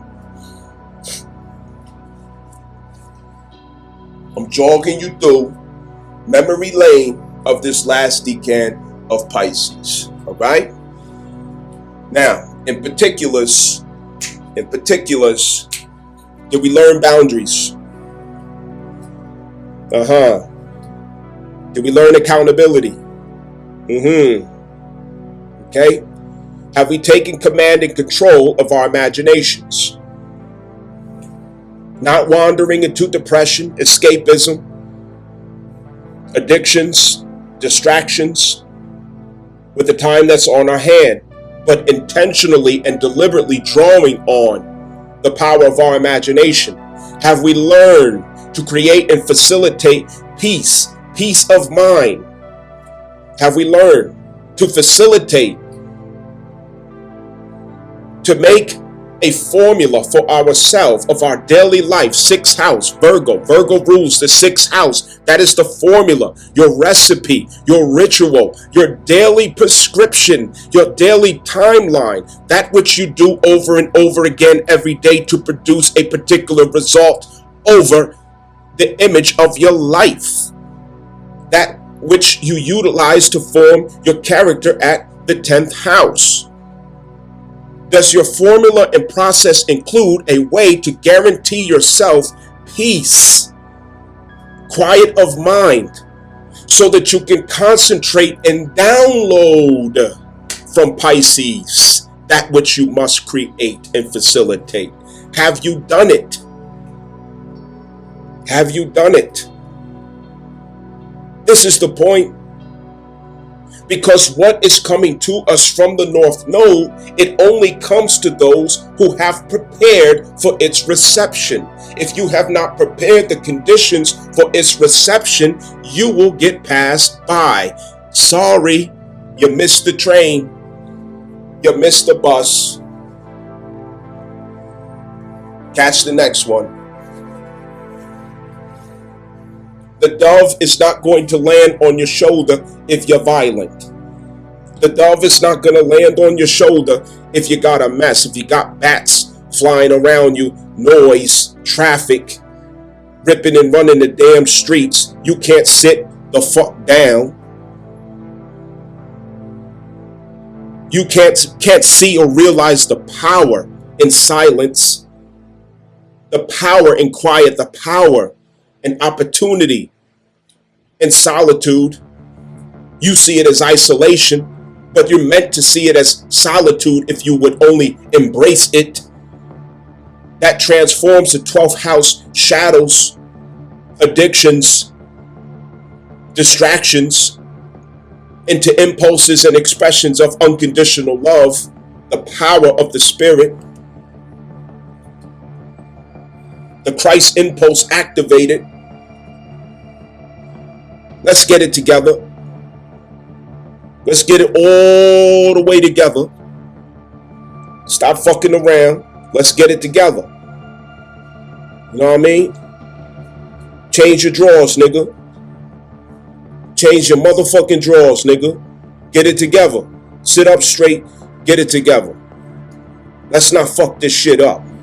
You know what I mean? Let's not fuck it up. That Saturn retrograde, it can release karmic opportunities that were overlooked or missed the first time.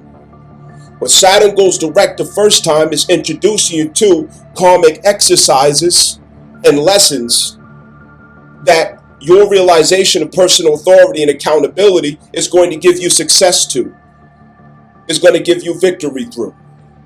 So when retrograde is walking you back through those same lessons, like, yo, did you learn this? Do you understand now? Okay, bet. I'm going to give you access since you can handle it. Saturn's not going to give you something you can't handle. So if you showing and proving that you don't have the personal authority to handle it, nah, it's a delay. Understand that. This eclipse that's coming,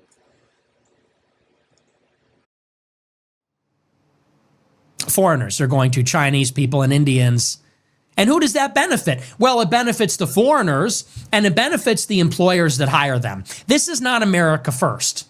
Now, you go on Twitter and you say, we can't have this. Why is our America first president suggesting this? Like, the words came out of his mouth.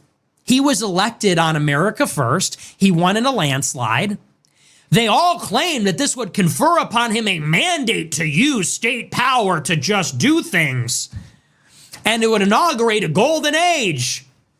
Like, this is what they said. You sold us this. You promised this. Those were your words. We're going to use state power to just do things and inaugurate a golden age, and you're all going back. You said that. You said that. That was your promise. You're our vengeance. No, but this time we mean it. Yeah, the golden age it's not been a golden age. It's been a bronze age, right? So I'm not giving up on this Trump administration. I'm still holding out hope. I'm rooting for the guy. I have my doubts and my grievances. I'm not sure.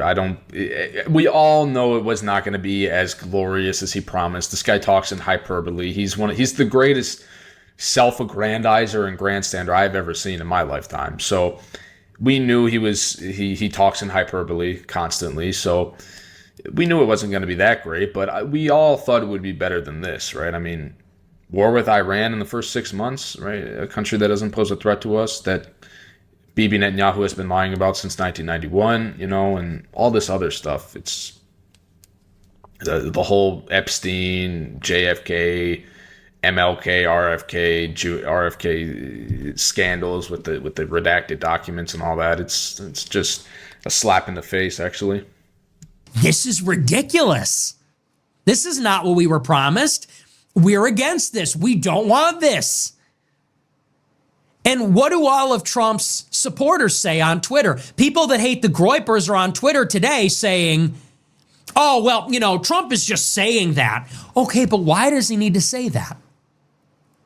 I see people making excuses, and they're saying, well, it wouldn't be better if Kamala won. Hang on a second. Who's saying it would be better if Kamala won? All we're saying is we don't want 600,000 Chinese students. it changes where you have been eclipsed at that point in your life. Second decan of Pisces, ruled by the moon, representing the expression of fulfillment, you've been eclipsed at this place of your life. Eclipsed. This is where you haven't seen the results. You haven't seen the import. You haven't seen the positive outcome that you could celebrate. But you know that something was supposed to be popping there. You know that. You're supposed to be on right there. So when this eclipse happens, which acts as a supercharged full moon, it helps you to get out of your own way in a big way. To get out of your own way in a big way. And this could have a lot to do with how your own imagination is working against you. Where your lifestyle, sixth house, was working against you, not facilitating the reception of what was supposed to come through Pisces heaven, which is your imagination. Ideas is not something that you generate from the central nervous system and the tingling of your fucking brain.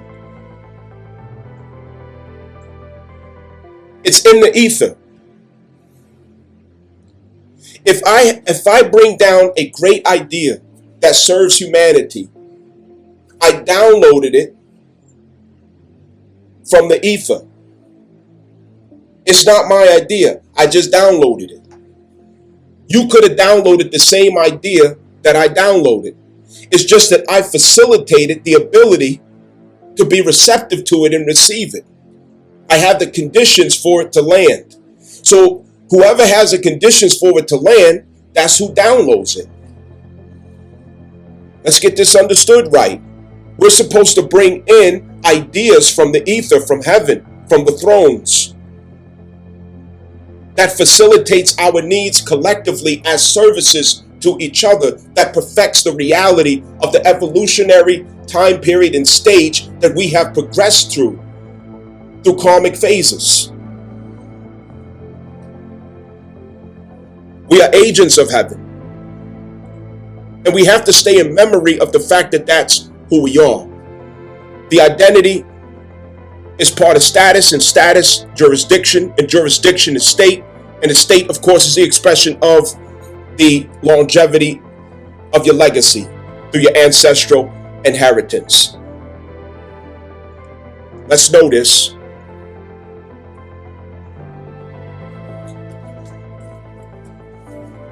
We have 2 new moons, one of them an eclipse at Virgo, just as we did back in March 14th or 15th.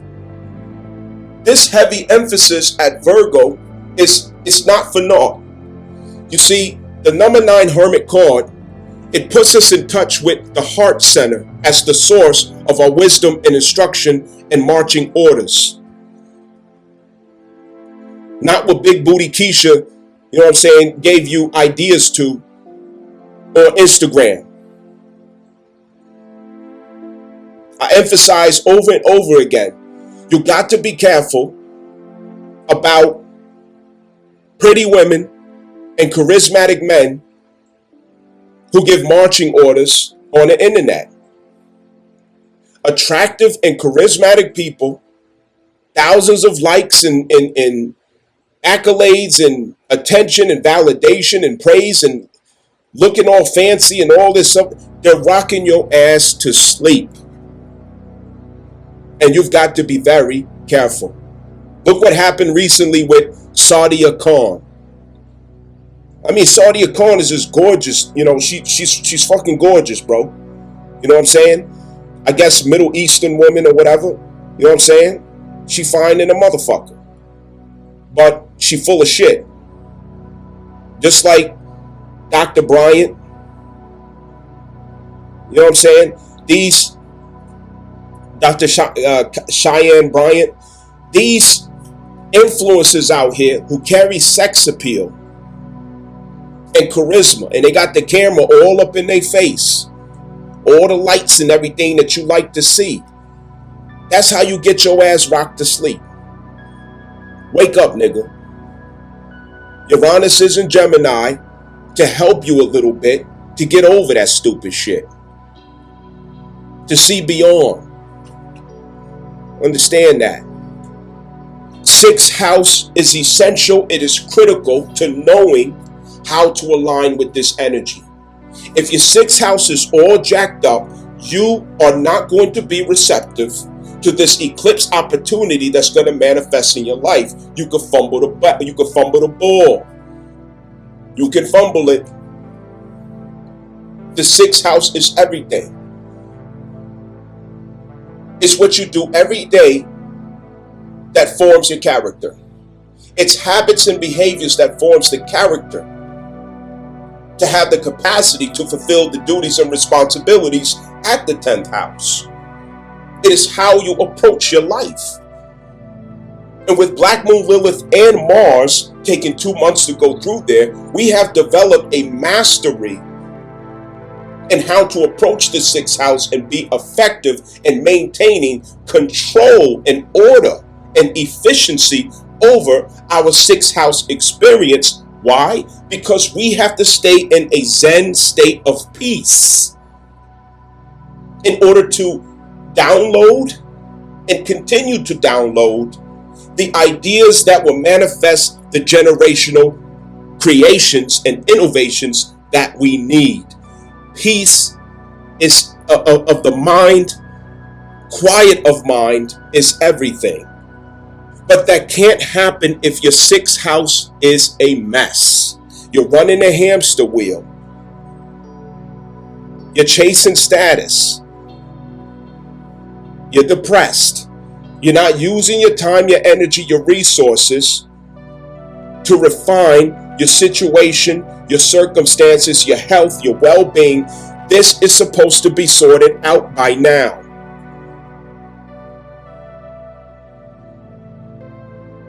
We have mastery at this point at the sixth house. Black Moon, Lilith, and Mars. Yes, you have mastery at Virgo by now. So there's no excuses.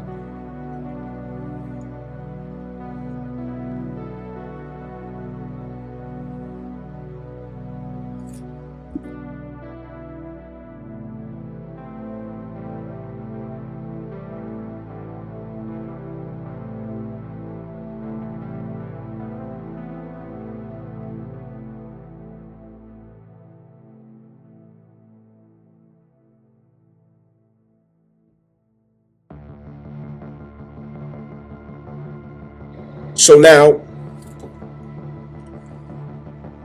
needless to say,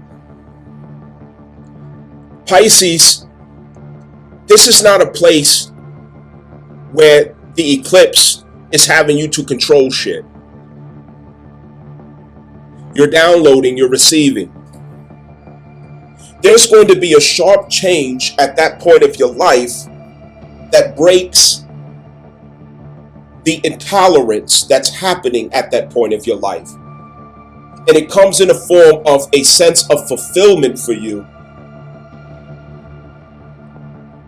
that has you to see that the meaning of your life has finally begun from Pisces. And it facilitates the constant renewal of ideas, creativity, and the imagination to be able to produce over and over again through your heavenly service. A breakthrough is going to take place at this point in your life. And it's like what you cannot imagine. A breakthrough is coming. And you should be ready for it.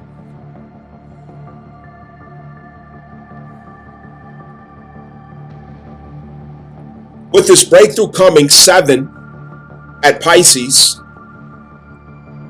you don't approach it as you do with Virgo. It doesn't need your control, your dictatorship, your rigid nature, your anxiety. Anything with Pisces, you have to be in a state where a dove, just picture, a white dove should be able to land on your shoulder. That's the energy that you have to be in. You have to be so peaceful that a dove will land on your shoulder. That is with yourself. With yourself. It doesn't mean to be immobile, complacent, careless, and of disregard. I'm not saying that. Because Pisces and Virgo are not separate realities. Virgo is where we learn to incorporate Pisces into our reality.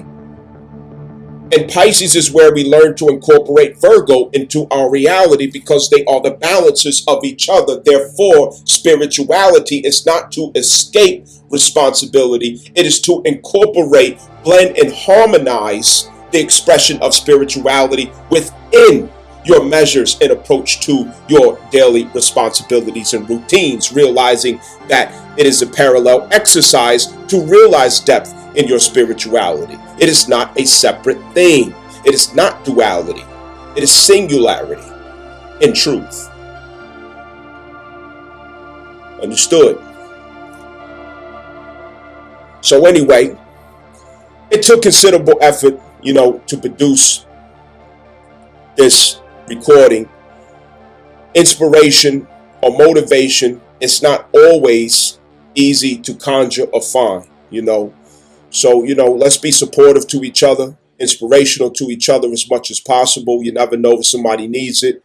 A little bit can go a long way. You know what I mean?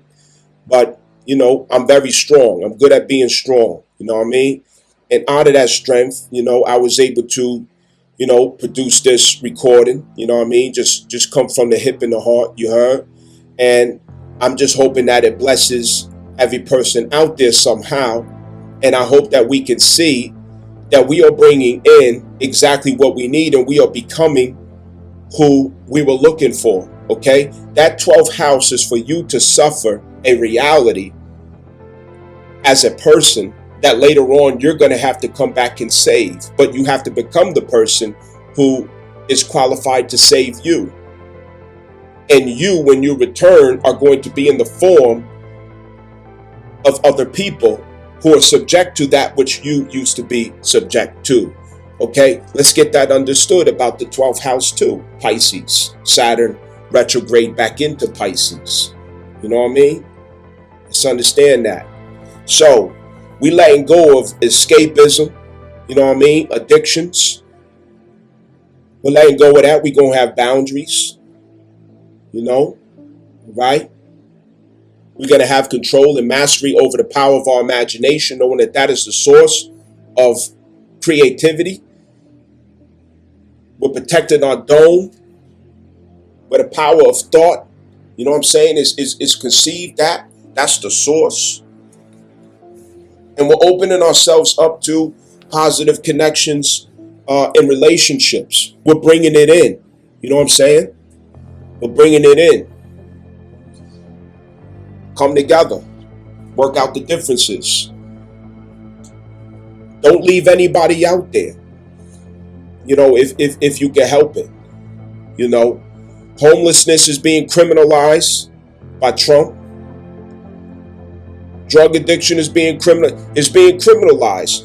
Don't leave your loved ones out there if you can help it. You know what I'm saying? Get help for who needs help.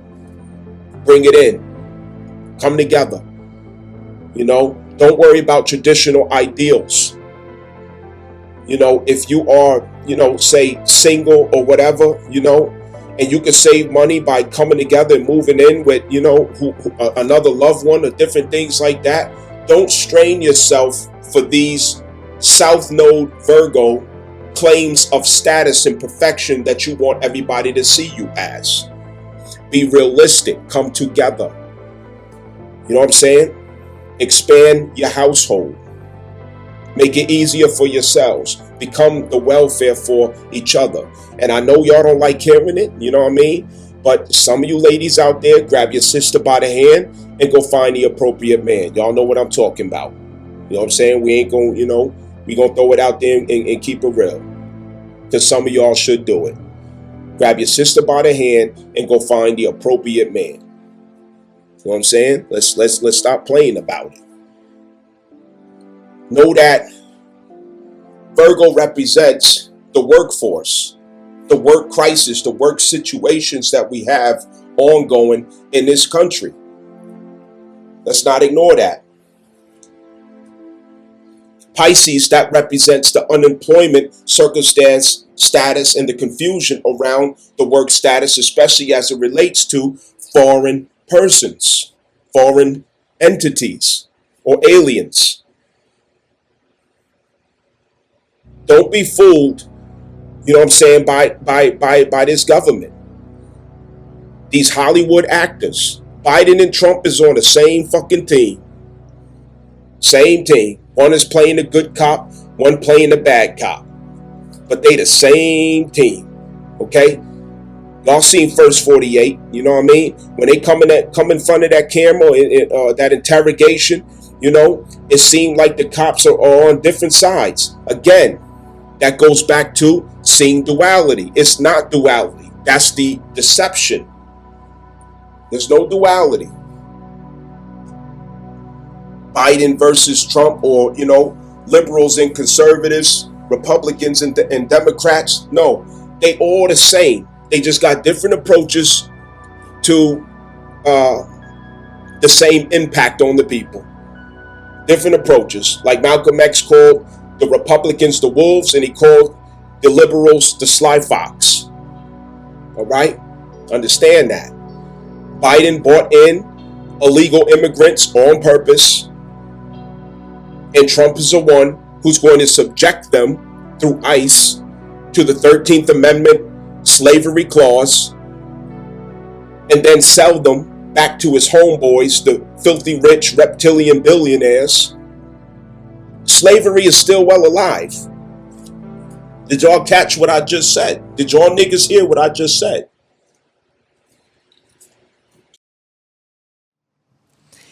And there's this phenomenon where it seems that Trump's biggest cheerleaders, they have a bigger problem with me than they do with Trump's terrible policies. And this is what we talked about last week with the visas. What is actually the job of these influencers? Is their job to speak on behalf of the people to the president? Or is their job to speak on behalf of the president to the people? In other words, is their job to channel the grievances and express the sentiments of the people to power? These are our demands. This is what we want. We won't support you unless we get this? Or is their job to talk to the people on behalf of the power and to explain to the people why they should continue supporting the power no matter what? And when the power betrays the people, here's why that's not a big deal. Here's why they don't really mean that. Here's why that's actually okay. Whose side are you on here? Loyalty to Trump and the GOP is a means to an end. What is the end? The end is America first. The end is that we free our country of foreign influence from Israel, from immigrants, from intelligence agencies, from ethnic interest lobbies. The goal is to free America, to restore America, to make it a European civilization again, to make it a Christian civilization, free of foreign influence. If Trump is not doing that for us, by slowing deportations for illegal workers, by bringing in hundreds of thousands of Chinese students, by bowing to Israel, then Trump must be, at the minimum, chastised, called out, shamed, criticized. We must cease supporting him. We must pressure him. We must voice our displeasure at what he's doing, at the minimum. The ironic thing about the America First is that they obviously adore him more in Israel than in America. I mean, they literally have kippas, yarmulkes, the Jewish skull caps. They have... You know what I'm saying? Did y'all niggas hear what I said? See, Trump is playing these fucking picture optics, using the media to make it look like, yeah, I'm throwing out all the illegals. Yeah, get them out of here. Yeah, tough guy, borders all, tough guy. Nigga, they acting. Trump don't want to kick out no illegal immigrants. If he did, that's what the fuck he'd be doing. But they show you a little clip here, a little clip there, some protests because the people are glued to their cell phones. They might run a little operation here, a little operation there. He's not serious about doing it, not getting them out of the country. No. The ICE arrests are intended to subject them to the 13th Amendment clause, which is slavery, not to deport them.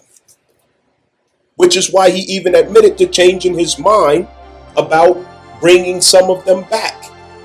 He said some, but he knows he's going to use every last one of them under the subjugation of the 13th Amendment slavery clause for his homeboys.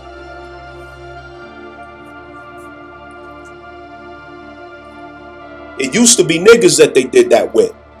But after the 14th Amendment, the expression or characterization of slavery, it changed. These illegal immigrants, especially Hispanics who are of illegal status, they the next niggas, the next slaves. They are Timu construction workers. They cost less money. They are in indentured service status because as long as they are here, especially under visas or illegal status, you can't make no noise. You got a yes sir massa all day. Yes sir massa. Yes sir massa. Oh, you want me to? Oh yeah, yes sir massa. Okay, they got to do one of those all day, or they out of here. The job is everything. You know what I'm saying? To my, you know what I'm saying, my Hispanic brothers out there. Now, I don't agree with the illegal immigration because it hurts the Americans' opportunities to create families.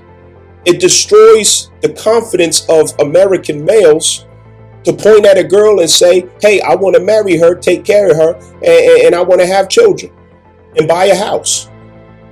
So American young men can't do that because you got illegals over here flooding the job market for a lower penny, painting the illusion of disinterest in these jobs, even though feminism has a little bit to do with that, because, you know, American feminists told males to the face that they dusty and they broke if they work a 9 to 5. They don't want nothing to do with them. Okay. But here go, you know, the Hispanic community, illegal immigrants of that community who appreciate and honor their men who go to work and put boots on, you know what I'm saying, in a construction field. You know what I mean? So American women need to do some soul searching and need to grow the fuck up. I'm just keeping it a buck. American women, y'all got to grow the fuck up. If it don't apply to you, cool. You know what I'm saying? Don't get mad at me, because you know it's the truth. You know it's the truth. This shit is ridiculous. But, you know, anyways, it's destroying the confidence to create families and to marry. Because the jobs that Americans are supposed to have, President Trump is giving them to foreigners.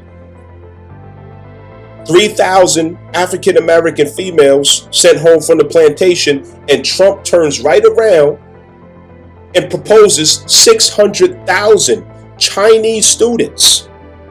Okay? This is after proposing protective measures and policies for Jewish students to increase in universities. This translates to our best careers and jobs in our society are being outsourced to illegals, and President Trump, as a big fucking hypocrite, ran on the fact that he was against the outsourcing of jobs and production for Americans, but yet he turns around and does the exact fucking opposite. This nigga got a dildo in his ass for fucking Benjamin Netanyahu. Understand that. America has become little fucking Israel, or a bigger version of Israel. Let's keep it a buck. The doctrine of discovery is expanding again through Israel under Unum Sanctum. Y'all know the deal. Yo, go to my webpage and read up about Unum Sanctum. If you're new here, there's a lot of new subscribers out there. You know, salute to you all. Peace to you all. Welcome to you all. We are very happy to have you here. And I pray that, you know, this could be a great, you know, learning environment, you know, for everyone here. I'm just throw this out there. I don't care what demographics you from, what country you from, what religion you have, or what you believe in. Guess what? There is unity in all of it. And that's an attitude I hope that we can keep and maintain here. I'm very controversial. You know what I'm saying? I will piss you off when you listening to me. You know what I mean? But if you stick around long enough, you can feel and you can see, you can sense, and you will understand that it's pure love. You know what I mean? Coming from me, the infamous. Understand that. So, you know, my ignorant approach It's something I accept of my shadows, my darkness. I allow my darkness to assist me. Pluto at the 3rd house, yes. When you listen to me, you are listening to Pluto, okay? So a lot of times you may hear some things that might disturb you, but guess what? I'll never be called a liar. You know what I mean? I'm going to keep it a buck. I'm going to keep it all the way to buck. You know what I mean? And we're going to work through this together. Schedule for your natal birth chart reading. If I haven't worked with you already, I need to work with you behind the scenes. You know what I mean? We need to get everything established as far as, your reading, your chart. Don't forget your children, okay? Especially synastry charts. If there's any stickiness, confusion, things of that nature, turbulence in the relationships that you have in your family, let's look into it through the synastry chart, okay? We can understand the other person so we can have the right approach and so we can have peace with whoever's in our circle. You know what I mean? Go to my website so you can read up on what's called the Ardent Garden of Abu Khidr, okay? The Ardent Garden of Abu Khidr. All right, go there and read what, some essays that I put up there. I think it's really helpful. Also articles that I have shared that will give some insight into a lot of what I may be speaking on or have spoken on. The videos, that you see in the catalog, scroll down and listen. Every last one of them are timeless. I guarantee you, every message is timeless. Don't think, oh, that was 2 months ago. It's not relevant to now. Oh, yes, it is. You know what I mean? You want to go and scroll through there, indulge, and have conversations with your loved ones. Like, share, subscribe, hit the notification so that you know, okay, that this shadow band nigga right here, okay, just dropped another video. Understand that. I am a Moor, and I proclaim it. I am a Moor, and I proclaim it. You heard?